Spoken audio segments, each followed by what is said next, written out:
আমরা কথা বলবো যে 2024-এ বিভিন্ন ক্যাটাগরি ওয়াইজ কত র্যাঙ্ক পর্যন্ত ফার্স্ট রাউন্ডে তুমি সিট পেতে পারো, অর্থাৎ ফার্স্ট রাউন্ডে কত র্যাঙ্ক পর্যন্ত তুমি সিট পেতে পারো সেই নিয়ে। তো তো তার আগে আমরা দেখে নিই 2023 সালে কত র্যাঙ্ক পর্যন্ত গিয়েছিল। ঠিক আছে,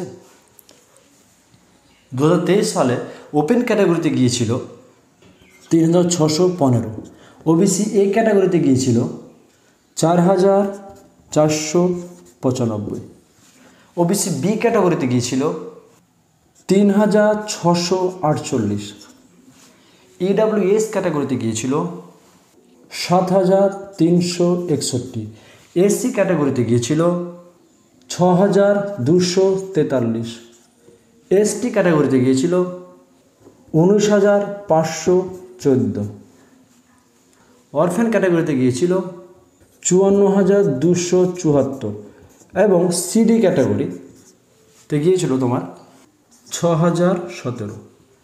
খুবই গুরুত্বপূর্ণ একটি বিষয় 2024 সালে যে এক্সপেক্টেড যে র্যাঙ্ক বলার আগে আমি একটা কথা বলি যে দেখো এগুলো যে সমস্ত কলেজে গিয়েছিল সে সমস্ত কলেজগুলো যাদের লোয়ার র্যাঙ্ক তারা উপরে সাজাবে এবং যাদের হাই র্যাঙ্ক তারা অবশ্যই তোমার পছন্দের তালিকায় যেটা বেস্ট সেটা চুজ করবে। এবং এই কলেজগুলো কীভাবে সাজাবে এটা খুবই গুরুত্বপূর্ণ বিষয়, তো সেই বিষয়টাকে খুবই যত্ন সহকারে তোমাকে সাজাতে হবে। তো সেই জন্য অবশ্যই চ্যানেলটি সাবস্ক্রাইব করে দাও, আমি খুবই তাড়াতাড়ি সেই বিষয়টা ভিডিও আপলোড করব যাতে তোমাদের সমস্ত রকমের কনফিউশন দূর হয়ে একটা ভালো কলেজ পেতে পারো। যেহেতু 2024 সালে কোয়েশ্চেন একটু সহজ ছিল এবং হচ্ছে স্টুডেন্ট সংখ্যা বেড়েছে, তাই 2024-এ আমি মোটামুটি তোমাদের সেফ স্কোর বলছি। 2024 সালে তোমার ওপেন ক্যাটাগরিতে 3300 পর্যন্ত ফার্স্ট রাউন্ডে সিট পেতে পারো, ওবিসি এ ক্যাটাগরিতে 4200 পর্যন্ত, ওবিসি বি ক্যাটাগরিতে তুমি পেতে পারো 3400, ইডাব্লিউএস ক্যাটাগরিতে এটা ভেরিয়েশন হতে পারে, ঠিক আছে, এটা একটু চেঞ্জও হতে পারে, এটা মোটামুটি ধরো 6500 পর্যন্ত, কারণ অনেকেই এবার ইডাব্লিউএস সার্টিফিকেট বের করে নিয়েছে প্রিভিয়াস ইয়ার্সের থেকে, এবার ইডাব্লিউএস বেশি ক্যান্ডিডেট আছে এবং হচ্ছে অনেক সার্টিফিকেট শো করতে পারবে। এসসি ক্যাটাগরিতে 6000, এসটি ক্যাটাগরিতে তোমার এটা মোটামুটি সীমিত থাকে 19000 ধরো, অরফ্যান ক্যাটাগরিতে 50000 এবং সিডি ক্যাটাগরিতে 5800 পর্যন্ত। এই হচ্ছে তোমার 2024 সালে, ঠিক আছে।